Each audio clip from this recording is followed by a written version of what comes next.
जय श्री कृष्ण। राधे राधे। प्यारे भक्तगणों, आज की वीडियो में आप सभी जानेंगे कि साल 2024 में कब है मोहिनी एकादशी व्रत। जानेंगे पूजन विधि, शुभ मुहूर्त, पारण का समय, महत्व और श्रवण करेंगे कथा। मोहिनी एकादशी का व्रत एकादशी व्रत में सबसे श्रेष्ठ माना गया है। मोहिनी एकादशी का व्रत वैशाख माह के शुक्ला पक्ष की एकादशी तिथि को रखा जाता है। पंचांग के अनुसार मोहिनी एकादशी की तिथि 18 मई 2024 शनिवार के दिन सुबह 11:22 से लग जाएगी, जो 19 मई 2024 दोपहर 1:50 पर समाप्त होगी। उदया तिथि होने के कारण मोहिनी एकादशी का व्रत 19 मई को रखा जाएगा। मोहिनी एकादशी का व्रत श्री हरि विष्णु जी की कृपा पाने के लिए रखा जाता है। इस दिन भक्त विष्णु जी को प्रसन्न करने के लिए इस दिन कठिन व्रत रखते हैं। मोहिनी एकादशी का व्रत रखने से मनुष्य के पापों का अंत होता है। इस व्रत को रखने से कई जन्मों के पाप भी नष्ट हो जाते हैं, इसलिए लोग इस कठिन व्रत को रखते हैं। मोहिनी एकादशी का व्रत करने से 1000 गायों के दान, यज्ञों और तीर्थों की यात्रा का फल प्राप्त होता है। इस व्रत का पालन अमोघ फलदायी और मोक्षदायी माना जाता है। मोहिनी एकादशी पर भगवान विष्णु और माता लक्ष्मी की पूजा की जाती है। मोहिनी एकादशी का व्रत भगवान विष्णु को समर्पित है। जो भी व्यक्ति इस पावन दिन पूरे विधि विधान से व्रत रखता है, उसके जीवन में सब कुछ कल्याणमयी होता है। जो भक्त इस दिन श्री हरि की विधि विधान के साथ पूजा करते हैं, उन्हें सुख समृद्धि की प्राप्ति होती है। इस एकादशी व्रत के करने से मोक्ष के द्वार भी खुल जाते हैं। पौराणिक मान्यताओं के अनुसार इसी दिन भगवान विष्णु ने मोहिनी अवतार धारण किया था, इसलिए इस एकादशी को मोहिनी एकादशी कहा जाता है। अब आइए प्यारे भक्तगणों, जानते हैं मोहिनी एकादशी व्रत की पूजा के लिए शुभ मुहूर्त का समय क्या है और साथ में जानिए पारण का समय। मोहिनी एकादशी के लिए पूजा का शुभ मुहूर्त 19 मई को वह 7:10 से दोपहर 12:18 तक रहेगा। मोहिनी एकादशी का पारण 20 मई को सुबह 5:28 से सुबह 8:12 के बीच किया जाएगा। अब आइए प्यारे भक्तगणों, हम श्रवण करेंगे मोहिनी एकादशी की व्रत कथा को एकाग्रचित मन से पूरा अवश्य सुनिएगा और बीच बीच में विष्णु भगवान की जयकारा लगाते जाइएगा। भगवान आप सभी की मनोकामना को शीघ्र ही पूर्ण करेंगे। आइए श्रवण करते हैं मोहिनी एकादशी व्रत की पावन और कल्याणकारी कथाएं। कथा शुरू करने से पहले कमेंट बॉक्स में विष्णु भगवान की जय अवश्य लिखिएगा और इस वीडियो को ज़्यादा से ज़्यादा शेयर कीजिएगा, ताकि जिन माताओं बहनों ने एकादशी का व्रत रखा है वे भी इन कथाओं को सुनकर अपना व्रत को पूर्ण कर सके। प्रेम से बोलिए लक्ष्मी नारायण की जय। धर्मराज युधिष्ठिर ने कहा, हे भगवान, मैं आपको नमस्कार करता हूँ। आपने वैशाख मास के कृष्ण पक्ष की एकादशी अर्थात बरुथनी एकादशी के बारे में विस्तार पूर्वक बतलाया। अब आप कृपा करके वैशाख शुक्ल एकादशी का क्या नाम है तथा उसकी कथा क्या है, इस व्रत की क्या विधि है, ये सब विस्तार पूर्वक बतलाए। भगवान श्री कृष्ण कहने लगे, हे धर्मराज, वैशाख मास के शुक्ला पक्ष की एकादशी को मोहिनी एकादशी के नाम से जाना जाता है। मैं आपसे एक कथा कहता हूँ जिसे महर्षि वशिष्ठ जी ने श्री रामचंद्र जी से कही थी। राजन, आप ध्यान पूर्वक सुने। एक समय श्री राम बोले कि हे गुरुदेव, कोई ऐसा व्रत बतलाइए जिससे समस्त पाप और दुख का नाश हो जाए। मैंने सीता जी के वियोग में बहुत दुख भोगे हैं। महर्षि वशिष्ठ बोले, हे राम, आपने बहुत सुंदर प्रश्न किया है। आपकी बुद्धि अत्यंत शुद्ध तथा पवित्र है। तथापि आपका नाम स्मरण करने से मनुष्य पवित्र और शुद्ध हो जाता है। तब भी लोक हित में यह प्रश्न अच्छा है। वैशाख मास में जो एकादशी आती है उसका नाम मोहिनी एकादशी है। इसका व्रत करने से मनुष्य सब पापों तथा दुखों से छुटकर मोह जाल से मुक्त हो जाता है। मैं इसकी कथा कहता हूँ, ध्यान पूर्वक सुनो। सरस्वती नदी के तट पर भद्रावती नाम की एक नगरी में धूतिमान नामक चंद्रवंशी राजा राज करता था। वहां धन्य धान्य से संपन्न व पुण्यवान धनपाल नामक वैश्य भी रहता था। वह अत्यंत धर्मालु और विष्णु भक्त था। उसने नगर में अनेक भोजनालय, प्याव, कुएं, सरोवर, धर्मशाला आदि बनवाए थे। सड़कों पर आम, जामुन, नीम आदि के अनेक वृक्ष भी लगवाए थे। उसके 5 पुत्र थे, सुमना, सद्बुद्धि, मेधावी, सुकृति और धृष्ट बुद्धि। इनमें से 5वां पुत्र धृष्ट बुद्धि महापापी था। वह पितर आदि को नहीं मानता था। वह वैश्य, दुराचारी मनुष्यों की संगति में रहकर जुआ खेलता और पर स्त्री के साथ भोग विलास करता तथा मद, मांस का सेवन करता था। इसी प्रकार अनेक कुकर्मों में वह पिता के धन को नष्ट करता रहता था। इन्हीं कारणों से त्रस्त होकर पिता ने उसे घर से निकाल दिया था। घर से बाहर निकलने के बाद वह अपने गहने एवं कपड़े बेचकर अपना निर्वाह करने लगा। जब सब कुछ नष्ट हो गया तो वैश्या और दुराचारी साथियों ने उसका साथ छोड़ दिया। अब वह भूख प्यास से अति दुखी रहने लगा। कोई सहारा ना देख चोरी करना सीख गया। एक बार वह पकड़ा गया तो वैश्या पुत्र जानकर चेतावनी देकर छोड़ दिया गया, मगर दूसरी बार फिर पकड़ में आ गया। इस बार उसे कारागार में डाल दिया गया। कारागार में उसे अत्यंत दुख दिए गए। बाद में राजा ने उसे नगरी से निकल जाने को कहा। वह नगरी से निकल वन में चला गया। वहां वन्य पशु पंछियों को मारकर खाने लगा। कुछ समय पश्चात वह बहेलिया बन गया और धनुष बाण लेकर पशु पंछियों को मार मार कर खाने लगा। एक दिन भूख प्यास से व्यथित होकर वह खाने की तलाश में घूमता हुआ कौंडिन्य ऋषि आश्रम में पहुंच गया। उस समय वैशाख मास था और ऋषि गंगा स्नान कर आ रहे थे।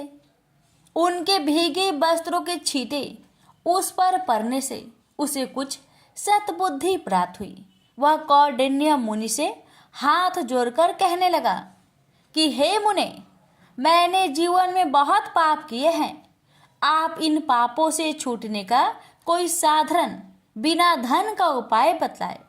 उसके दिन वचन सुनकर मुनि ने प्रसन्न होकर कहा कि तुम वैशाख शुक्ल की मोहिनी एकादशी का व्रत करो।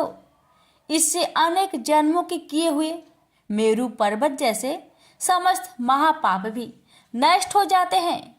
मुनि की वचन सुनकर वह अत्यंत प्रसन्न हुआ और उनके द्वारा बताई गई विधि के अनुसार व्रत किया। हे राम, इस व्रत के प्रभाव से उसके सब पाप नष्ट हो गए और अंत में वह गरुड़ पर बैठकर विष्णु लोक को गया। इस व्रत से मोह आदि सब नष्ट हो जाते हैं। संसार में इस व्रत से श्रेष्ठ कोई व्रत नहीं है। इसके महात्म्य को पढ़ने से अथवा सुनने से 1000 गौदान का फल प्राप्त होता है। प्रेम से बोलिए लक्ष्मी नारायण की जय। सतयुग में मूर नाम का एक दैत्य उत्पन्न हुआ। वह बड़ा बलवान और भयानक था।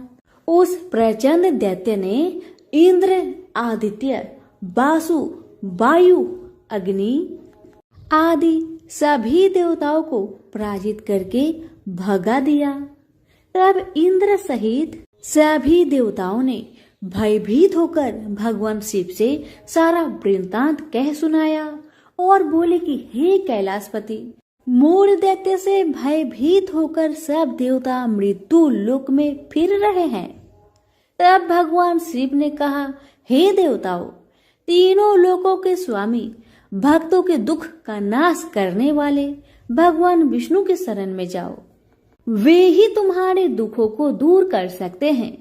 शिव जी के ऐसे वचन सुनकर सभी देवता क्षीर सागर में पहुंचे।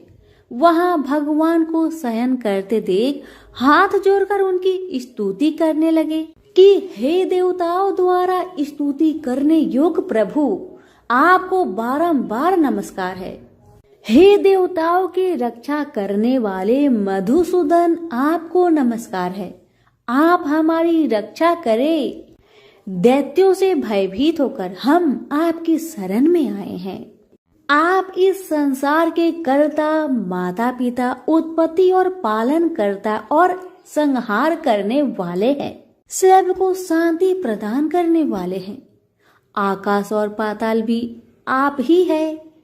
सबके पितामह ब्रह्मा, सूर्य, चंद्र, अग्नि, सामग्री, होम, आहुति, मंत्र, तंत्र, जप, यजमान, यज्ञ, कर्म कर्ता और भोक्ता आप ही हैं। आप सर्वव्यापक है। आपके सिवा तीनों लोकों में चर तथा अचर कुछ भी नहीं है। हे भगवान, दैत्यों ने हमको जीतकर स्वर्ग से भ्रष्ट कर दिया है और हम सब देवता इधर उधर भागे फिर रहे हैं। आप उन दैत्यों से हम सबकी रक्षा करें। इंद्र के ऐसे वचन सुनकर भगवान विष्णु कहने लगे कि हे इंद्र, ऐसा मायावी दैत्य कौन है जिसने सब देवताओं को जीत लिया है? उसका नाम क्या है? उसमें कितना बल है और किसके आश्रय में है तथा उसका स्थान कहाँ पर है? यह सब मुझसे कहो। भगवान के ऐसे वचन सुनकर इंद्र बोले, भगवान, प्राचीन समय में एक नारी जंघ नामक राक्षस था। उसके महापराक्रमी और लोक विख्यात मूर नाम का एक पुत्र था। उसकी चंद्रावती नाम की नगरी है। उसी ने सब देवताओं को स्वर्ग से निकालकर वहां अपना अधिकार जमा लिया है। उसने इंद्र, अग्नि, वरुण, यम, वायु, यश, चंद्रमा, नैऋत्य आदि सबके स्थान पर अधिकार कर लिया है। सूर्य बनकर स्वयं ही प्रकाश करता है, स्वयं ही मेघ बन बैठा है और सबसे अजय है। हे असुर निकंदन, उस दुष्ट को मारकर देवताओं को अजय बनाइए। यह वचन सुनकर भगवान ने कहा, हे देवताओं, मैं शीघ्र ही उसका संहार करूंगा। तुम चंद्रावती नगरी जाओ। इस प्रकार कहकर भगवान सहित सभी देवताओं ने चंद्रावती नगरी की ओर प्रस्थान किया। उस समय जब दैत्य मूर सेना सहित युद्ध भूमि में गरज रहा था, उसकी भयानक गर्जना सुनकर सभी देवता भय के मारे चारों दिशाओं में भागने लगे। जब स्वयं भगवान रणभूमि में आए तो दैत्य उन पर भी अस्त्र शस्त्र आयुध लेकर दौड़े। भगवान ने उन्हें सर्प के समान अपने बाणों से बीध डाला। बहुत से दैत्य मारे गए, केवल मूर बचा रहा। वह अविचल भाव से भगवान के साथ युद्ध करता रहा। भगवान जो भी तीक्ष्ण बाण चलाते, वह उसके लिए पुष्प सिद्ध होता। उसका शरीर छिन्न भिन्न हो गया, किंतु वह लगातार युद्ध करता रहा। दोनों के बीच मल्ल युद्ध भी हुआ। 10,000 वर्ष तक उनका युद्ध चलता रहा, किंतु मूर नहीं हारा। थक कर भगवान बद्रिका आश्रम चले गए। वहां हेमवती नामक सुंदर गुफा थी। उसमें विश्राम करने के लिए भगवान उसके अंदर प्रवेश कर गए। यह गुफा 12 योजन लंबी थी और उसका एक ही द्वार था। विष्णु भगवान वहां योग निद्रा की गोद में सो गए। मूर भी पीछे पीछे वहां तक आ गया और भगवान को सोया देखकर मारने को उद्धत हुआ। तभी भगवान के शरीर से उज्जवल कांतिमयी रूप वाली देवी प्रकट हुई। देवी ने राक्षस मूर को ललकार कर युद्ध किया और उसे तत्काल मौत के घाट उतार दिया। श्री हरि जब योग निद्रा की गोद से उठे तो सब बातों को जानकर उस देवी से कहा कि आपका जन्म एकादशी के दिन हुआ है, अतः आप 11 माता के नाम से पूजी जाएंगी और आपके भक्त वही होंगे जो मेरे भक्त होंगे। और हर एकादशी के दिन जो भी भक्त मेरी पूजा के साथ साथ आपकी भी पूजा करेगा और कथा को श्रद्धा पूर्वक श्रवण करेगा, उसके सारे दुख तकलीफ समाप्त हो जाएगी। सभी प्रेम से बोलिए विष्णु भगवान की जय हो, 11 माता की जय हो। एक बार एक राज्य में एक राजा रहा करता था। राजा बहुत ही बुद्धिमान और बलशाली था। राजा सदैव अपनी प्रजा का बहुत अच्छे से ध्यान रखता था। प्रजा भी अपने राजा को बहुत पसंद करते थे। राजा की 2 बेटियां थी। राजा अपनी दोनों बेटियों से बहुत प्रेम करता था। राजा की छोटी बेटी देखने में बहुत सुंदर और आकर्षक थी और राजा की बड़ी बेटी छोटी बेटी के मुकाबले थोड़ा कम सुंदर थी। राजा की छोटी बेटी 11 माता का पूजा किया करती थी और सभी लोग राजा की छोटी बेटी से बहुत प्रेम करते थे और बहुत प्रशंसा किया करते थे। राजा भी अपने छोटी बेटी को बड़ी बेटी से अधिक प्रेम करता था, जिस कारण राजा की बड़ी बेटी को अपनी छोटी बहन से बहुत नफरत होने लगा। राजा की दोनों बेटियां जब बड़ी हो गई, तब एक पड़ोस राज्य में रहने वाला राजकुमार राजा की बड़ी बेटी के लिए रिश्ता लेकर आया। लेकिन जैसे ही उस राजकुमार की नजर राजा की छोटी बेटी पर पड़ी, तो वह राजकुमार राजा की छोटी बेटी पर आकर्षक हो गया और उसे पहली नजर में ही उससे प्रेम हो गया। उस राजकुमार ने राजा की बड़ी बेटी के साथ विवाह करने के लिए मना कर दिया और उसने राजा से कहा कि मैं आपकी छोटी बेटी से विवाह करना चाहता हूँ। इसके बाद राजा की बड़ी बेटी यह देखकर अपनी छोटी बहन से बहुत क्रोधित हो गई और राजा की बड़ी बेटी ने अपनी छोटी बहन को अपना सबसे बड़ा दुश्मन मान लिया। राजा की बड़ी बेटी ने अपनी छोटी बहन से बदला लेने का निर्णय लिया, जिसके लिए उसने अपनी छोटी बहन को जान से मारने का प्लान बनाया। राजा की बड़ी बेटी ने अपनी छोटी बहन को मारने के लिए सबसे पहले एक लड्डू में जहर मिलाकर उसने अपनी छोटी बहन को दे दिया और उसको लड्डू खाने के लिए कहा। छोटी बहन ने लड्डू खा भी लिया, लेकिन चमत्कार देखिए, 11 माता की कृपा से छोटी बहन का एक बाल भी बाका न हुआ। बड़ी बहन यह देखकर बहुत आश्चर्यचकित में पड़ गई, लेकिन बड़ी बहन ने हार नहीं मानी। उसने सोचा अब की बार मेरी बहना बच गई, लेकिन अगली बार नहीं बचेगी। बड़ी बहन ने जब छोटी बहन रात में अपने कमरे में सो रही थी, तब उसने एक मटके में सांप रखकर उसे कमरे में छोड़ दिया। इन 11 माता के चमत्कार से, उनकी कृपा से छोटी बहन को कुछ नहीं हुआ। जब बड़ी बहन ने देखा कि मेरी छोटी बहन सही सलामत है, तो उसने फिर एक चाल चली। उसने अपनी बड़ी बहन को कहा कि चलो कुएं से पानी भर के लाते हैं। अब तो दोनों बहन मिलकर कुएं के पास जाते हैं।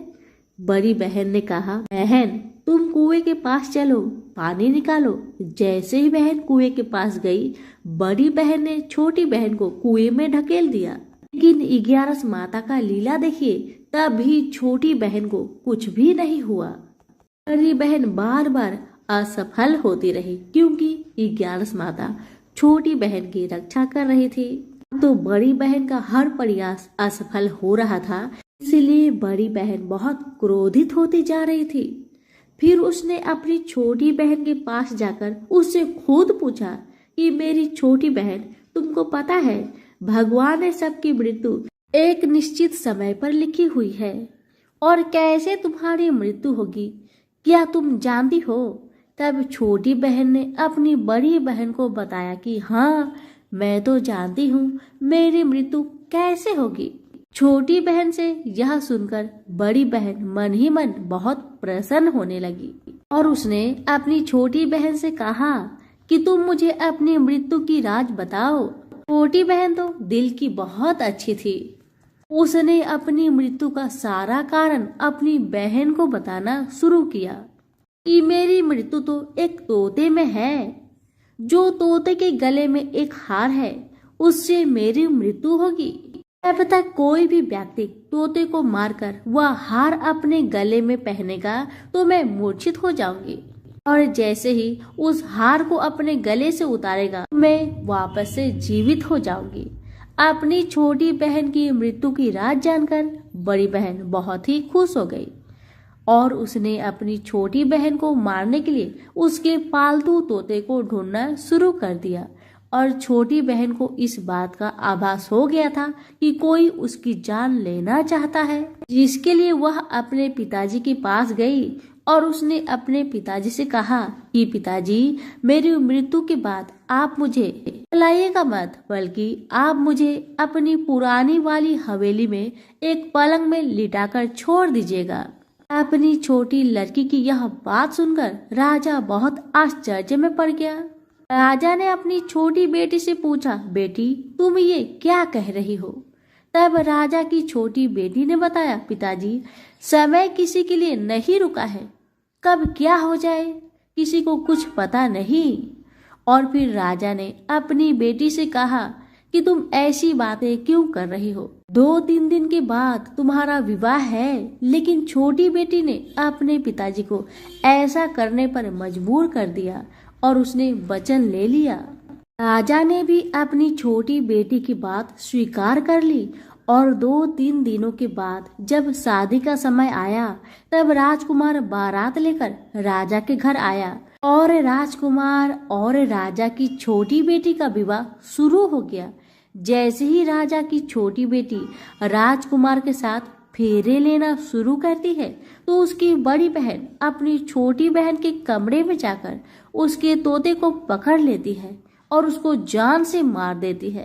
तोते के गले में जो हार था उसको अपने गले में धारण कर लेती है।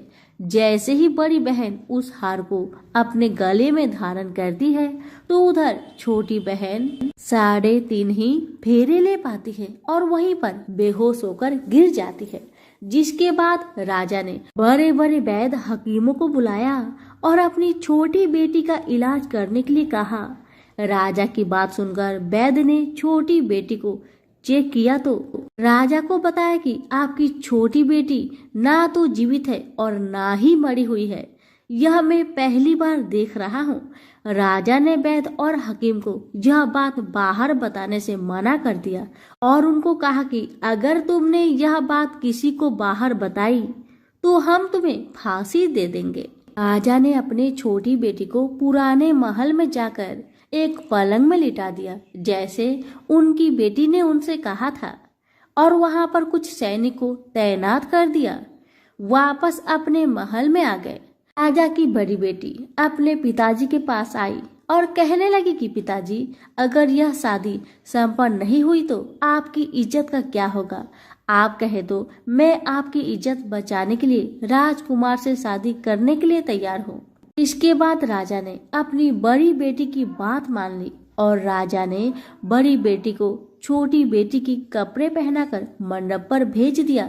लेकिन राजकुमार यह जान गया कि यह राजा की छोटी बेटी नहीं बल्कि बड़ी बेटी है। लेकिन जब राजकुमार ने शादी करने से मना किया तो सभी लोगों ने राजकुमार को विवश करके राजा की बड़ी बेटी से बचे हुए फेरे को संपन्न करा दिया और विवाह करवा दिया। जिसके बाद राजकुमार राजा की बड़ी बेटी को अपने महल में ले गया। राजकुमार राजा की बड़ी बेटी से ना तो बात करता था, न ही उसको पसंद करता था और ना ही उसके आसपास भटकता था। और राजकुमार ने यह फैसला कर लिया था वह अपनी प्रेमिका को ढूंढ कर ही रहेगा और यह जानकर रहेगा कि उसके साथ क्या हुआ। एक दिन राजकुमार अपने घोड़े पर सवार होकर राजा के पुराने महल के पास पहुंच गया, जहां पर उसने कुछ सैनिकों को देखा। महल के पास पहुंचकर राजकुमार ने जब महल को ध्यान से देखा तो वह समझ गया कि यह तो हमारे ससुर जी का महल है।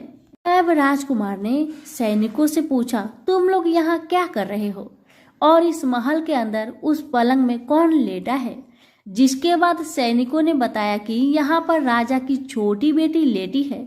यह सुनकर राजकुमार बहुत प्रसन्न हो गया और वह तुरंत अपनी प्रेमिका के पास पहुंच गया और उसकी सेवा करने लगा।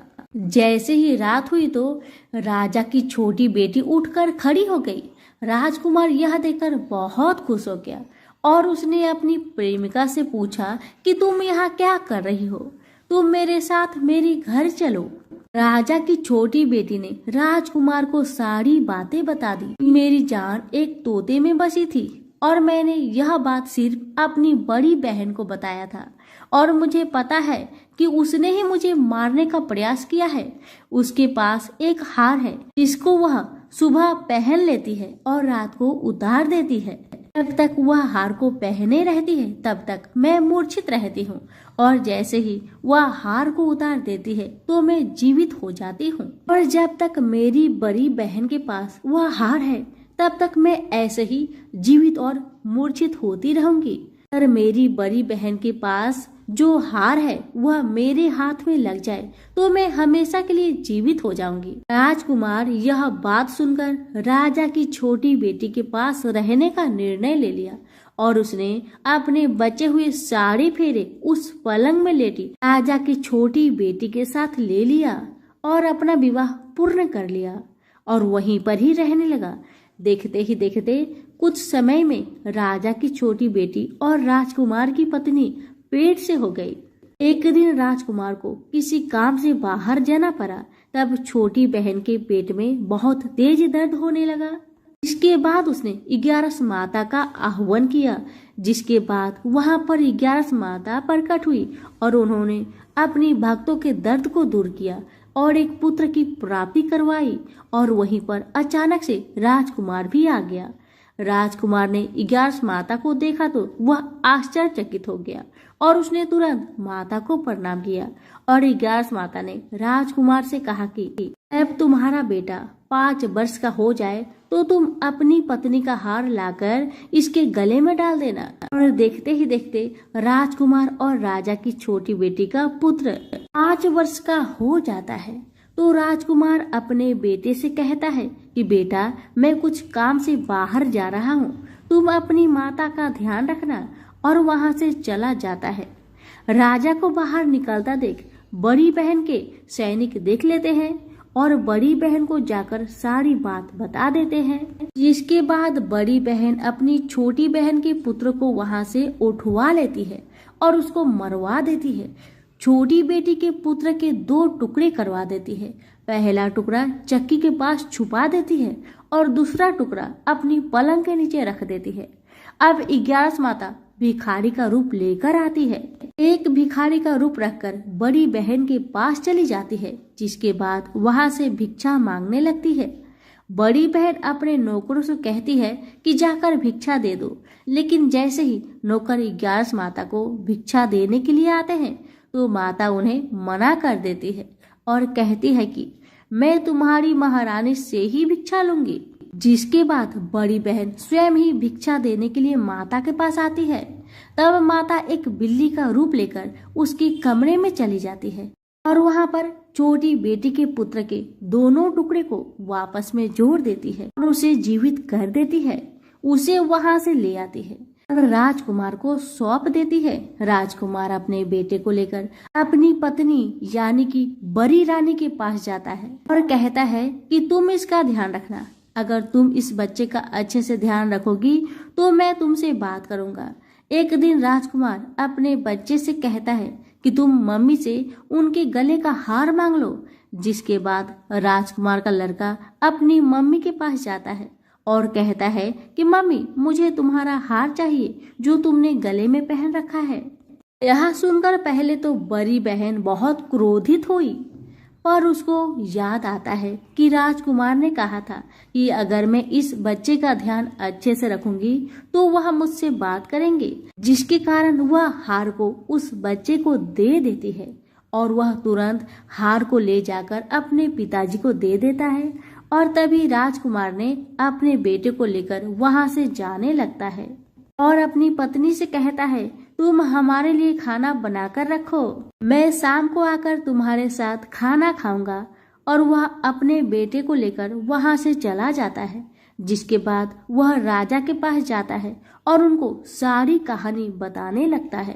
राजा अपनी बड़ी बेटी की यह करतूत सुनकर बहुत क्रोधित होता है और अपनी परवरिश पर ही दोष देने लगता है और राजकुमार को अपनी छोटी बेटी के साथ रहने के लिए आदेश देता है। कहते हैं कि जो भी भक्त 11 माता के व्रत श्रद्धा पूर्वक करता है, उनकी कथा का श्रवण करता है, उनकी सभी कष्टों का हरण खुद माँ करती है। हे 11 माता, जैसे आपने राजा की छोटी बेटी की रक्षा की, उसका पुत्र की रक्षा किया, वैसे ही इस कथा को सुनने वाले, कहने वाले, हुक्कारे भरने वाले सभी के परिवार पर अपनी कृपा सदा बनाए रखना। तो सभी मिलकर बोले 11 माता की जय। अंतरिक्ष में उत्तर की दिशा में एक तारा है जिसका नाम ध्रुव है। इस तारे का नाम उसी ध्रुव पर रखा गया है जो भगवान विष्णु का परम भक्त था। आइए जानते हैं ध्रुव की कथा। स्वयंभू मनु और उनकी धर्मपत्नी शतरूपा के पुत्र उत्तानपाद मनु के बाद सिंहासन पर विराजमान हुए। उत्तानपाद अपने पिता मनु के समान ही न्यायप्रिय और प्रजापालक थे। उत्तानपाद की 2 रानियां थी। बड़ी रानी का नाम सुनीति और छोटी का नाम सुरुचि था। सुनीति को एक पुत्र ध्रुव और सुरुचि को भी एक पुत्र था जिसका नाम उत्तम था।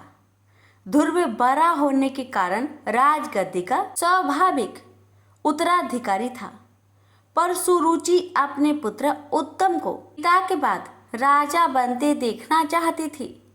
इस कारण वो ध्रुव और उसकी माँ सुनीति से ईर्ष्या करने लगी और धीरे धीरे उत्तानपाद को अपने मोह माया के जाल में बांधने लगी। इस प्रकार सुरुचि ने ध्रुव और सुनीति को उत्तानपाद से दूर कर दिया। उत्तानपाद भी सुरुचि के रूप पर मोहित होकर अपने पारिवारिक कर्तव्य से विमुख हो गए और सुनीति की अपेक्षा करने लगे। एक दिन बालक ध्रुव पिता से मिलने की जिद करने लगा। माता ने तिरस्कार के भय से और बालक के कोमल मन को ठेस न लगे इसलिए ध्रुव को बहलाने लगी, पर ध्रुव अपनी जिद पर अड़ा रहा। अंत में माता ने हार कर उसे पिता के पास जाने की आज्ञा दे दी। जब ध्रुव पिता के पास पहुंचा तो देखा कि उसके पिता राज सिंहासन पर बैठे हैं और वही पास में उसकी बीमाता सुरुचि भी बैठी है। अपने भाई उत्तम को पिता की गोद में बैठा देखकर ध्रुव की इच्छा भी पिता की गोद में बैठने की हुई, पर उत्तानपाद ने अपनी प्रिय पत्नी सुरुचि के सामने गोद में चढ़ाने को लालायित प्रेम बस आए हुए अपने पुत्र का आदर नहीं किया। अपनी सौत के पुत्र ध्रुव को पिता की गोद में चढ़ने को उत्सुक देखकर सुरुचि को क्रोध आ गया और कहा, अरे लल्ला, बिना मेरे पेट से जन्म लिए किसी अन्य स्त्री का पुत्र होकर तू क्यों इतनी परीक्षा करता है?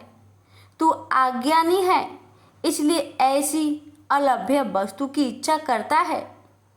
चक्रवर्ती राजाओं के बैठने के लिए बना यह राज सिंहासन तो सिर्फ मेरे पुत्र उत्तम के ही युग है। तू इस व्यर्थ की इच्छा को अपने मन से निकाल दे। अपनी भी माता का ऐसा कथन सुनकर ध्रुव कोपित होकर पिता को छोड़कर अपने माता के महल को चल दिया। उस समय क्रोध से ध्रुव के होठ कांप रहे थे और वो जोरों से सिसकियां ले रहा था। अपने पुत्र को इस प्रकार अत्यंत क्रोधित और खिन्न देखकर सुनीति ने ध्रुव को प्रेम पूर्वक अपनी गोद में बैठाकर पूछा, बेटा, तेरे क्रोध का क्या कारण है? किसने तेरा निरादर करके तेरे पिता का अपमान करने का साहस किया है? ये सुनकर ध्रुव ने अपनी माता को रोते हुए वह सब बात बताई जो उसकी भी माता ने पिता के सामने कही थी। अपने पुत्र से सारी बात सुनकर सुनीति अत्यंत दुखी होकर बोली, बेटा, सुरुचि ने ठीक कहा है। तू अवश्य ही मंद भाग्य है जो मेरे गर्भ से जन्म लिया। पुण्यवानों से उसकी विपक्षी भी ऐसी बात नहीं कह सकती। पूर्व जन्म में तूने जो कुछ भी किया है उसे कौन दूर कर सकता है, और जो नहीं किया है उसे तुझे कौन दिला सकता है। इसलिए तुझे अपनी भी माता के बातों को भूल जाना चाहिए। ये वत्स, पुण्यवानों को ही राजवैद, घोड़े, हाथी आदि प्राप्त होते हैं। ऐसा जानकर तू शांत हो जा। यदि सुरुचि के वाक्य से तुझे अत्यंत दुख हुआ है तो सर्व फलदायिनी पुण्य के संग्रह करने का प्रयत्न कर। तू सुशील, पुण्यात्मा और समस्त प्राणियों का हितैषी बन, क्योंकि जिस प्रकार नीची भूमि की ओर ढलकता हुआ जल अपने आप ही जलाशय में एकत्र हो जाता है, उसी प्रकार सत्पात्र मनुष्य के पास समस्त संपत्तियां अपने आप ही आ जाती है। माता की बात सुनकर ध्रुव ने कहा, माँ, अब मैं वही प्रयत्न करूंगा जिससे संपूर्ण लोकों में आदरणीय सर्वश्रेष्ठ पद को प्राप्त कर सकूं। अब मुझे पिता का सिंहासन नहीं चाहिए, वह मेरे भाई उत्तम को ही मिले। मैं किसी दूसरे के दिए हुए पद का इच्छुक नहीं हूँ। मैं तो अपने पुरुषार्थ से ही उस परम पद को पाना चाहता हूँ जिसको पिताजी ने भी प्राप्त नहीं किया है। अपनी माता से इस प्रकार कहकर ध्रुव सुनीति के महल से निकल पड़ा और नगर से बाहर वन में पहुंचा। वहां ध्रुव ने पहले से ही आए हुए 7 मुनीश्वरों यानी सप्त ऋषियों को मृग चम्र के आसन पर बैठे देखा। ध्रुव ने उन सबको प्रणाम करके उनका उचित अभिवादन किया और नम्रता पूर्वक कहा, हे महात्माओं, मैं सुनीति और राजा उत्तानपाद का पुत्र ध्रुव हूँ। मैं आत्मा गलाने के कारण आपके पास आया हूँ। यह सुनकर ऋषि बोले, राजकुमार, अभी तो तू सिर्फ 4-5 वर्ष का बालक जान पड़ता है। तेरी चिंता का कोई कारण भी दिखाई नहीं देता, क्योंकि अभी तो तेरे पिता जीवित है। फिर तेरी गलाने का क्या कारण है? तब ध्रुव ने ऋषियों को वह सब बात बताई जो सुरुचि ने उसे कहे थे। ये सुनकर ऋषिगण आपस में कहने लगे, अहो, छात्र तेज कैसा परवल है जिससे इन नन्हे बालक के हृदय से भी अपनी भी माता के दुर्वचन नहीं टलते। ऋषि बोले, हे क्षत्रिय कुमार, तूने जरूर कुछ निश्चय किया है। अगर तेरा मन करे तो वह हमें बता। हे तेजस्वी, हमें ये भी पता कि हम तेरी क्या सहायता करें। ध्रुव ने कहा, हे मुनिगण, मुझे ना तो धन की इच्छा है और ना ही राज्य की। मैं तो केवल एक उसी स्थान को जाना चाहता हूँ जिसको पहले किसी ने न भोगा हो। हे मुनिश्रेष्ठ, आप लोग बस मुझे यह बता दें कि क्या करने से मुझे वह श्रेष्ठ स्थान प्राप्त हो सकता है। ध्रुव के इस प्रकार पूछने पर सभी ऋषिगण एक एक करके ध्रुव को उपदेश देने लगे। मरीचि बोले, हे राजपुत्र, बिना नारायण की आराधना किए मनुष्य को वह श्रेष्ठ स्थान नहीं मिल सकता, अतः तू उनकी ही आराधना कर। अत्रि बोले, जो परा आकृति से भी पड़े हैं वे परम पुरुष नारायण जिससे संतुष्ट होते हैं, उसी को वह अक्षय पद प्राप्त होता है। यह मैं एकदम सच कहता हूँ। अंगीरा बोले, यदि तू अग्र स्थान का इच्छुक है तो जिस सर्वव्यापक नारायण से यह सारा जगत व्याप्त है, तू उसी नारायण की आराधना कर। पुलस्त्य बोले, जो परम ब्रह्मा, परम धाम और परम स्वरूप है, उन नारायण की आराधना करने से मनुष्य अति दुर्लभ मोक्ष पद को भी प्राप्त कर लेता है।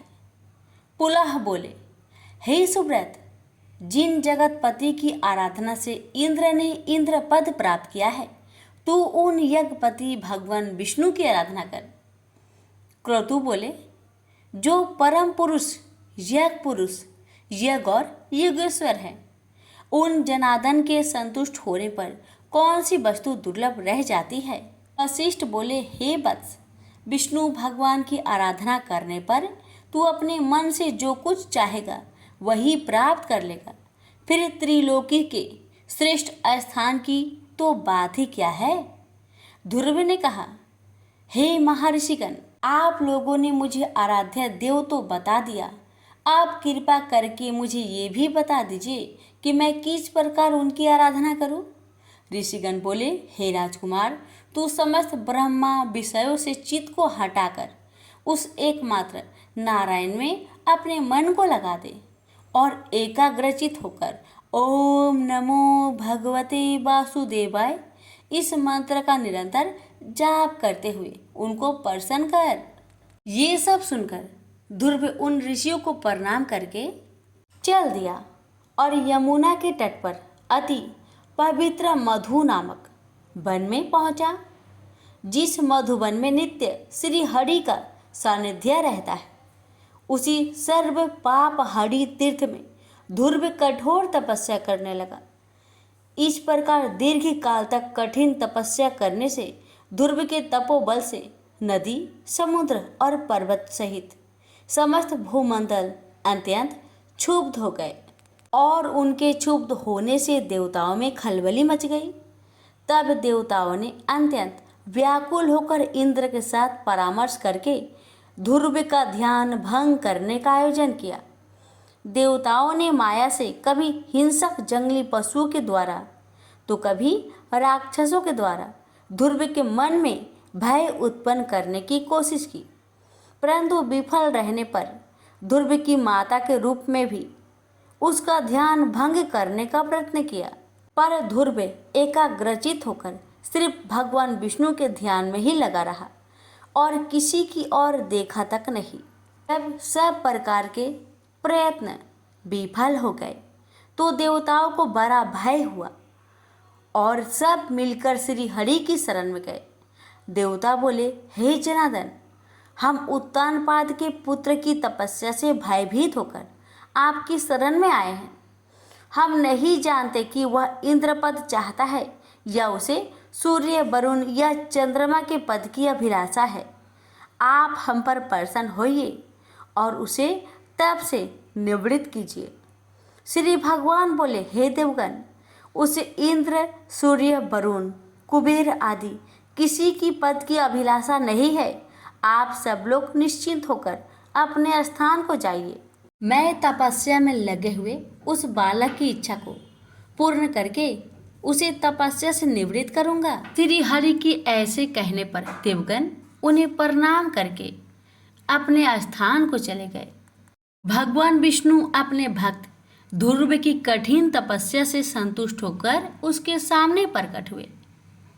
श्री भगवान बोले, हे उत्तानपाद के पुत्र ध्रुव, तेरा कल्याण हो। मैं तेरी तपस्या से प्रसन्न होकर तुझे वर देने के लिए प्रकट हुआ हूँ। मैं तुझसे अति संतुष्ट हूँ। अब तू अपनी इच्छा अनुसार वर मांग। भगवान विष्णु के ऐसे वचन सुनकर बालक ध्रुव ने आंखें खोली। ध्यान अवस्था में देखे हुए भगवान को शंख, चक्र, गदा और पद्म में धारण किए हुए साक्षात अपने सामने खड़ा देखा। तब उसने भगवान को साष्टांग प्रणाम किया और सहसा रोमांचित तथा परम भयभीत होकर भगवान की स्तुति करने की इच्छा की। पर इनकी किस प्रकार स्तुति करूं, ये सोचकर ध्रुव का मन व्याकुल हो गया। ध्रुव ने कहा, भगवान, मैं आपकी स्तुति करना चाहता हूँ पर अपने अज्ञानवश कुछ कह नहीं पा रहा, अतः आप मुझे इसके लिए बुद्धि प्रदान कीजिए। भगवान विष्णु ने अपने शंख से ध्रुव का स्पर्श किया। इसके बाद क्षण मात्र में ध्रुव भगवान की उत्तम प्रकार से स्तुति करने लगा।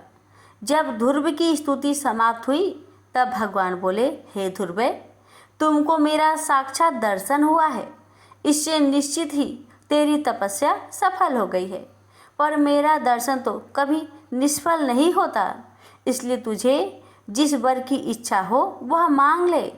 ध्रुव बोला, हे भगवान, आपसे इस संसार में क्या छिपा हुआ है। मैं मेरी सौतेली माता के गरुएले बचनों से आहत होकर आपकी तपस्या में प्रवृत्त हुआ हूँ। जिन्होंने कहा था कि मैं अपने पिता के राज सिंहासन की योग्य नहीं हूँ, अतः हे संसार को रचने वाले परमेश्वर, मैं आपकी कृपा से वह स्थान चाहता हूँ जो आज तक इस संसार में किसी को भी प्राप्त ना हुआ हो।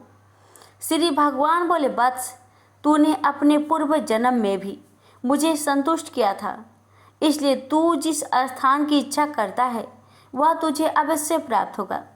पूर्व जन्म में तू एक ब्राह्मण था और मुझ में निरंतर एकाग्रचित रहने वाला माता पिता का सेवक तथा स्वधर्म का पालन करने वाला था।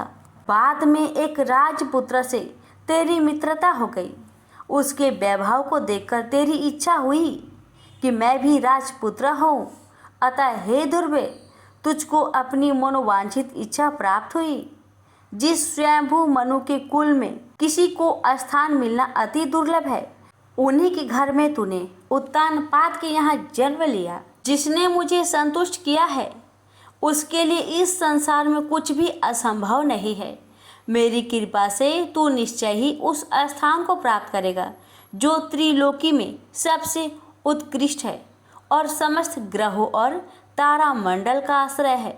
मेरे प्यारे भक्त ध्रुवे, मैं तुझे वह निश्चल ध्रुव स्थान देता हूँ जो सूर्य, चंद्र आदि ग्रहों, सभी नक्षत्रों और सप्त ऋषियों से भी ऊपर है।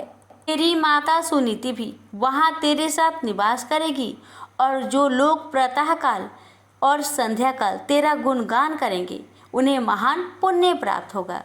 धन्य है ध्रुव की माता सुनीति, जिसने अपने हितकर वचनों से ध्रुव के साथ साथ स्वयं भी उस सर्वश्रेष्ठ स्थान को प्राप्त कर लिया। ध्रुव के नाम से ही उस दिव्य लोक को संसार में ध्रुव तारा के नाम से जाना जाता है। ध्रुव का मतलब होता है स्थिर, अपने स्थान से विचलित न होने वाला, जिसे भक्त ध्रुव ने सत्य साबित कर दिया। भक्त ध्रुव की कहानी में हमें यह शिक्षा मिलती है कि जिसके मन में दृढ़ निश्चय और हृदय में आत्मविश्वास हो, वह कठोर पुरुषार्थ के द्वार इस संसार में असंभव को भी संभव कर सकता है। प्रेम से बोलिए लक्ष्मी नारायण की जय। प्रजापति महर्षि कश्यप की कई पत्नियां थी। उनमें से एक का नाम था दनु। दनु की संतान दानव कहलाए। उसी दनु के बड़े पुत्र का नाम दंभ था। दंभ बहुत ही सदाचारी और धार्मिक प्रवृत्ति का था। अन्य दानवों की भांति उसमें ना तो ईर्ष्या ही थी और ना ही देवताओं से देश भावना। वह विष्णु का भक्त था और उन्हीं की आराधना किया करता था, लेकिन उसे एक ही चिंता सताती रहती थी कि उसके कोई पुत्र ना था। आचार्य शुक्र ने उसे श्री कृष्ण मंत्र की दीक्षा दी। दंभ ने दीक्षा पाकर पुष्कर में महान अनुष्ठान किया। अनुष्ठान सफल हुआ। उसके अनुष्ठान से प्रसन्न होकर भगवान विष्णु प्रकट होकर बोले, बस मैं तुम्हारे अनुष्ठान से प्रसन्न हूँ, पर मांगो। दंभ बोला, भगवान, यदि आप मेरी तपस्या से प्रसन्न है तो मुझे ऐसा पुत्र दे जो आपका भक्त हो और त्रिलोकी जय हो। उसे देवता भी युद्ध में ना जीत सके। भगवान विष्णु ने तथास्तु कहा और अंतर्ध्यान हो गए और दंभ प्रसन्नचित अपने घर लौट आया। गोलोक में श्री राधा ने श्री कृष्ण पार्षद श्री दामा को असुर होने का श्राप दिया था। श्राप मिलने पर वही दंभ की पत्नी के गर्भ में आया। जन्म होने के पश्चात दंभ ने अपने उस पुत्र का नाम शंखचूड़ रखा। जब वह कुछ बड़ा हुआ तो दंभ ने उसे मुनि जैगी शिष्य की देख रेख में रख दिया। मुनि जैगी शिष्य ने उसे शिक्षा दीक्षा दी। अपनी कुमार अवस्था में ही शंखचूड़ पुष्कर में पहुंचा और उस महान धार्मिक तप स्थली में ध्यान मग्न रहकर वर्षों तक ब्रह्मा जी की तपस्या करता रहा।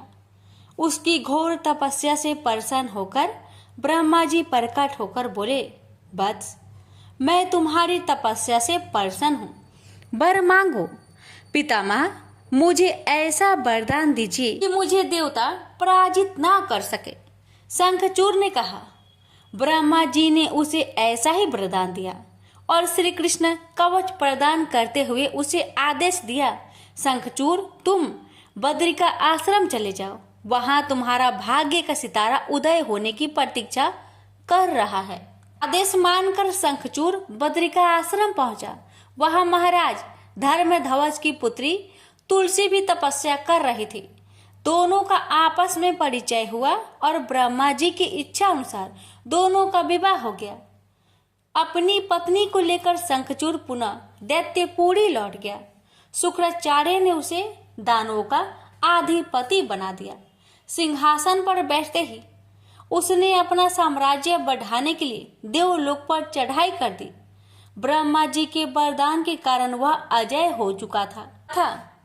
देवताओं को उसे हराने में कोई कठिनाई नहीं हुई। उसने अमरावती पर कब्जा जमा लिया। इंद्र अमरावती छोड़कर भाग निकले। देवता उसके डर से कंदराओं में जा छुपे। शंखचूड़ तीनों लोकों का शासक हो गया और सब लोकपालों का कार्य भी उसने संभाल लिया। उसने अपनी प्रजा की भलाई के लिए अनेक कार्य किए। प्रजा उससे बहुत प्रसन्न थी। सर्वत्र सुख और शांति थी, क्योंकि शंखचूड़ स्वयं भी कृष्ण भगवान का भक्त था। अतः उसकी प्रजा भी भगवान कृष्ण पर पूरी आस्था रखने लगी। उसके राज्य से अधर्म का नाश हो गया। प्रजा इंद्र और देवताओं को भूलने लगी। इससे देवताओं को बहुत क्षोभ हुआ। इंद्र पितामह ब्रह्मा के पास पहुंचकर बोले, पितामह, आपने शंखचूड़ को अभय होने का वरदान देकर उसे निरंकुश बना दिया है। वह अमरावती पर कब्जा जमाए बैठा है। देवता डर डर की ठोकरें खा रहे हैं। हमें बताए हम क्या करें। पितामह बोले, सुरेंद्र, शंखचूड़ धार्मिक और रीति से अपना शासन चला रहा है। प्रजा उससे प्रसन्न है। उसके राज्य में प्रजा सुखी और संपन्न है। हमें उससे कोई शिकायत नहीं है। इंद्र बोले, यह सब तो ठीक है पितामह, लेकिन क्या हम यूं ही भटकते रहे? आखिर अमरावती है तो देवताओं की ही। पितामह बोले, अवश्य है, किंतु शंखचूड़ ने तुम्हें युद्ध में पराजित करके उसे प्राप्त किया है। उसने तुम्हारी प्रजा को भी कोई कष्ट नहीं पहुंचाया है। सिर्फ सिंहासनों का ही फेर बदल हुआ है ना। इंद्र बोला, लेकिन पितामह, हम आपकी संतानें हैं। क्या आप चाहेंगे कि आपकी संतानें यूं ही दर बदर भटकती रहे? कुछ उपाय कीजिए पितामह। पितामह बोले, मैं इसमें कुछ नहीं कर सकता देवेंद्र। जब तक शंखचूड़ के भाग्य में अमरावती का ऐश्वर्य भोगना है, वह भोगेगा ही। तुम भगवान विष्णु के पास चले जाओ, वे अवश्य ही कोई उपाय तुम्हें सुझा देंगे। वहां से निराश होकर इंद्र विष्णु भगवान के पास पहुंचे और उनकी स्तुति करने लगे और बोले, भगवान, देवता इस समय भारी संकट में हैं। ब्रह्मा जी ने अपनी असमर्थता जाहिर करके मुझे आपके पास भेज दिया है। कुछ कीजिए प्रभु, अन्यथा संपूर्ण देव जाति ही नष्ट हो जाएगी। विष्णु भगवान बोले, पितामह का कहना ठीक है। मैं भी अकारण शंखचूड़ के संबंधों में हस्तक्षेप करना पसंद नहीं करता। उसकी सारी प्रजा कृष्ण भक्त है और कृष्ण मेरा ही प्रति स्वरूप है। मैं अपने भक्त पर कष्ट होते नहीं देख सकता, लेकिन निराश होने की आवश्यकता नहीं। सूर्यराज, तुम भगवान शिव के पास चले जाओ और उन्हीं से कोई उपाय पूछो। वे अवश्य तुम्हारे कष्ट का निवारण कर देंगे। विष्णु भगवान की बात सुनकर इंद्र निराश भाव से बैकुंठ से निकल आए। अंत में वह भगवान शिव के पास कैलाश पर्वत न जाकर शिवलोक पहुंचे और भगवान शिव की स्तुति करके अपने आने का प्रयोजन बताया। भगवान शिव ने उसकी बात सुनी और उसे आश्वस्त किया, धैर्य रखो सूर्यराज, तुम्हारा सिंहासन तुम्हें अवश्य प्राप्त होगा। मैं गंधर्वराज चित्ररथ को अभी दूत बनाकर शंखचूड़ के पास रवाना करता हूँ। शिव के आदेश अनुसार गंधर्वराज चित्ररथ शंखचूड़ की राजधानी पहुंचा। उस समय शंखचूड़ अपने सिंहासन पर विराजमान था। चित्ररथ ने उसका अभिवादन करने के पश्चात अपने आने का कारण बताया। दैत्यराज, मैं गंधर्वराज चित्ररथ हूँ और भगवान शिव का एक संदेश लेकर आपके पास आया हूँ। यह सुनकर शंखचूड़ के चेहरे पर आश्चर्य झलक आया। शिव के दूत को सामने पाकर वह सिंहासन से उठकर बोला, मेरा अहोभाग्य है कि भगवान शिव ने मुझे किसी योग समझा। आप संदेश सुनाए। क्या संदेश भेजा है भगवान रुद्र ने? गंधर्वराज बोला, दैत्यराज, भगवान शिव का संदेश है कि तुम देवताओं का राज्य उन्हें वापस लौटा दो और उनके अधिकार उन्हें दे दो। भगवान शिव ने देवों को अभय होने का वचन दिया है।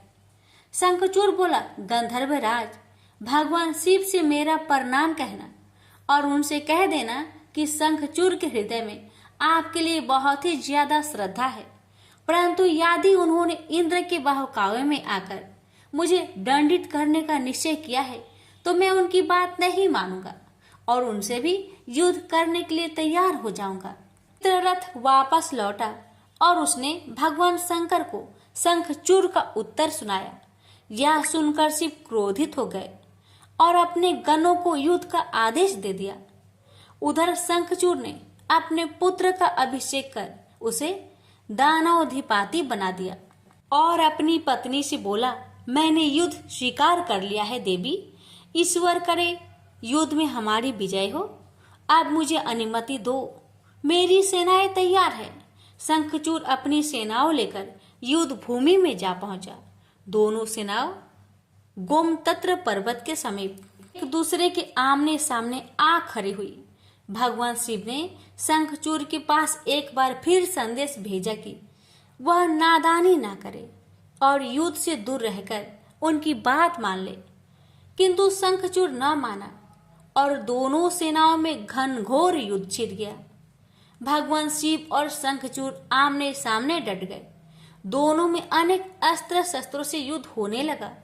फिर भगवान शिव ने जैसे ही शंखचूड़ का वध करने के लिए त्रिशूल उठाया तो आकाशवाणी हुई, देवाधिदेव आप प्रलयंकर है, सर्वसमर्थ है, किंतु आपको मर्यादा की रक्षा करनी चाहिए। श्रुति की मर्यादा को नष्ट ना करे। जब तक शंखचूड़ के पास हरि का कवच है और जब तक उसकी पतिव्रता पत्नी मौजूद है तब तक उस पर बुढ़ापा नहीं आ सकता और ना ही उसकी मृत्यु हो सकती है। आकाशवाणी के खत्म होते ही शिव का त्रिशूल अपने आप रुक गया। तभी भगवान विष्णु प्रकट हुए। शिव से बोले, भगवान, आपने तो मुझे बड़े धर्म संकट में डाल दिया है। आप ही ने तो इंद्र को मेरे पास भेजा और जब मैंने उसे अभय करने के लिए युद्ध आरंभ किया तो अब आपका ही कवच आड़े आ रहा है। अब आप ही कोई उपाय सोचिए। विष्णु बोले, शंखचूड़ के श्राप का समय अब समाप्त होने ही वाला है। भगवान, अब इसे असुर योनि से मुक्त करके गोलोक भेजना पड़ेगा। यह कृष्ण भक्त है और कृष्ण मेरा ही प्रति स्वरूप है, अतः इसे वापस गोलोक भेजना होगा। फिर विष्णु ने एक ब्राह्मण का वेश धारण किया और शंखचूड़ के पास पहुंचकर बोले, दानवराज, मैं एक निर्धन ब्राह्मण हूँ, कुछ पाने की आस के लिए आपके पास आया हूँ। शंखचूड़ बोला, मांगो वृषभवर, जो भी मेरे पास है उसे दे देने में मुझे किंचित भी विलंब नहीं लगेगा। मेरा सिर भी मांगोगे तो वह भी देने से मैं इनकार नहीं करूंगा। आप आदेश तो दो। ब्राह्मण भेषधारी विष्णु बोले, दैत्यराज, मुझे आपका सिर नहीं, आपका कवच चाहिए। बोलिए, देंगे अपना कवच। शंखचूड़ ने अपना कवच उतारकर ब्राह्मण भेषधारी विष्णु को सौंपते हुए कहा, अवश्य यदि भगवान कृष्ण की ऐसे ही इच्छा है तो ऐसा ही होगा। आप कवच ले जाइए। ब्राह्मण भेषधारी विष्णु कवच लेकर दैत्यपुरी पहुंचे। फिर उन्होंने शंखचूड़ का भेष धारण किया और राजमहल में जाकर शंखचूड़ की पत्नी तुलसी के पास पहुंचे। तुलसी ने उन्हें अपना पति ही समझा और उनका स्वागत किया। उस रात विष्णु शंखचूर के महल में ही ठहरे। अचानक ही पतिव्रता तुलसी को धोखे का आभास हुआ। वह चौंक कर बिस्तर से उठी, बोली, कौन है तू और मेरे साथ छल करने का तुम्हें साहस कैसे हुआ? जल्दी बोल, अन्यथा अपने पतिव्रत तेज से अभी भस्म करती हूँ। विष्णु अपने वास्तविक रूप में प्रकट हो गए। उन्होंने तुलसी को समझाते हुए कहा, सुनो जी, तुम्हारे पति का समय पूरा हुआ। एक श्राप के कारण ही उसे असुर योनि में आना पड़ा था। अब से वह गोलोक में रहेगा, क्योंकि तुम्हारा पतिव्रत धर्म ही उसकी रक्षा कर रहा था। इसलिए मुझे छल करके तुम्हें कलुषित करना पड़ा। तुलसी रोते हुए बोली, यह आपने अच्छा नहीं किया भगवान। क्यों मेरे साथ छल करके मेरा अस्तित्व नष्ट किया? मैं श्राप देती हूँ कि आज से आपको भी पत्थर बन जाना पड़ेगा। आप में दया ममता नहीं है, आप पत्थर है पत्थर। विष्णु बोले, और मैं भी तुम्हें वर देता हूँ तुलसी कि मेरे पत्थर बन जाने पर तुम्हें भी मेरे पास ही स्थान मिलेगा। भविष्य में लोग तुलसी और शालिग्राम की पूजा करेंगे। तुलसी के बगैर शालिग्राम की पूजा अधूरी रहेगी। उसके बाद विष्णु अंतर्ध्यान हो गए और युद्ध भूमि में खड़े शिव को अपनी दिव्य शक्ति से सब कुछ बता दिया। शंखचूर और शिव में पुनः युद्ध आरंभ हो गया, किंतु तुलसी के पतिव्रत धर्म नष्ट हो जाने से शंखचूर की शक्ति घट गई थी। अतः शिव ने अपना त्रिशूल उसकी ओर फेंका तो वह सीधा शंखचूर की हृदय स्थल को बेध गया। वातावरण में हजारों बिजलियां एक साथ कौंध गई। चारों दिशाएं कांप उठी और देखते ही देखते शंखचूर धरती पर जा गिरा। गिरते ही उसके प्राण पेखरू उड़ गए। श्राप से मुक्ति मिलते ही श्री दामा गोलोक जा पहुंचा। उसकी भस्म से एक शंख प्रकट हुआ, जो कालांतर में भगवान शिव के हाथों की शोभा बना। देवताओं ने शिव की जय जयकार की और इंद्र को अपना सिंहासन पुनः प्राप्त हो गया। प्रेम से बोलिए, हर हर महादेव, माता पार्वती की जय, लक्ष्मी नारायण की जय, तुलसी माता की जय, शालिग्राम भगवान की जय। लापसी तपसी की कथा। एक लापसी था, एक तपसी था। तपसी हमेशा भगवान की तपस्या में लीन रहता था। लापसी रोजाना सवा सेर की लापसी बनाकर भगवान का भोग लगाकर जीम लेता था। एक दिन दोनों लड़ने लगे। लापसी बोला, मैं रोज भगवान की तपस्या करता हूँ, इसलिए मैं बड़ा हूँ। लापसी बोला कि मैं रोज भगवान को सवा सेर लापसी का भोग लगाता हूँ, इसलिए मैं बड़ा हूँ। नारद जी वहां से गुजर रहे थे। दोनों को लड़ता देखकर उनसे पूछा कि क्यों तुम लड़ रहे हो? लापसी ने खुद को बड़ा होने का कारण बताया और तपसी ने अपना कारण बताया। नारद जी बोले, तुम्हारा फैसला मैं कर दूंगा। दूसरे दिन लापसी और तपसी नहाकर अपनी रोज की भक्ति करने आए तो नारद जी ने छुपकर 1.25 करोड़ की एक एक अंगूठी उन दोनों के आगे रख दी। तपसी की नजर जब अंगूठी पर पड़ी तो उसने चुपचाप अंगूठी उठाकर अपने नीचे दबा ली। लापसी की नजर अंगूठी पर पड़ी, लेकिन उसने ध्यान नहीं दिया। भगवान को भोग लगाकर लापसी खाने लगा। नारद जी सामने आए तो दोनों ने पूछा कि कौन बड़ा? तो नारद जी ने तपसी को खड़ा होने को कहा। वो खड़ा हुआ तो उसके नीचे दबी अंगूठी दिखाई पड़ी। नारद जी ने तपसी से कहा, तपस्या करने के बाद भी तुम्हारी चोरी करने की आदत नहीं गई, इसलिए लापसी बड़ा है और तुम्हें तुम्हारी तपस्या का कोई भी फल नहीं मिलेगा। तपसी शर्मिंदा होकर माफी मांगने लगा।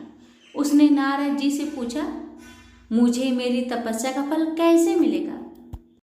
नारद जी ने कहा, यदि कोई गाय और कुत्ते की रोटी नहीं बनाएगा तो फल तुझे मिलेगा। यदि कोई ब्राह्मण को भोजन करवाकर दक्षिणा नहीं देगा तो फल तुझे मिलेगा। यदि कोई साड़ी के साथ ब्लाउज नहीं देगा तो फल तुझे मिलेगा। यदि कोई दिए से दिया जलाएगा तो फल तुझे मिलेगा। यदि कोई सारी कहानी सुने लेकिन तुम्हारी कहानी नहीं सुने तो फल तुझे मिलेगा। उसी दिन से हर व्रत कथा कहानी के साथ लापसी तापसी की कहानी भी सुनी और कही जाती है। प्रेम से बोलिए लक्ष्मी नारायण की जय।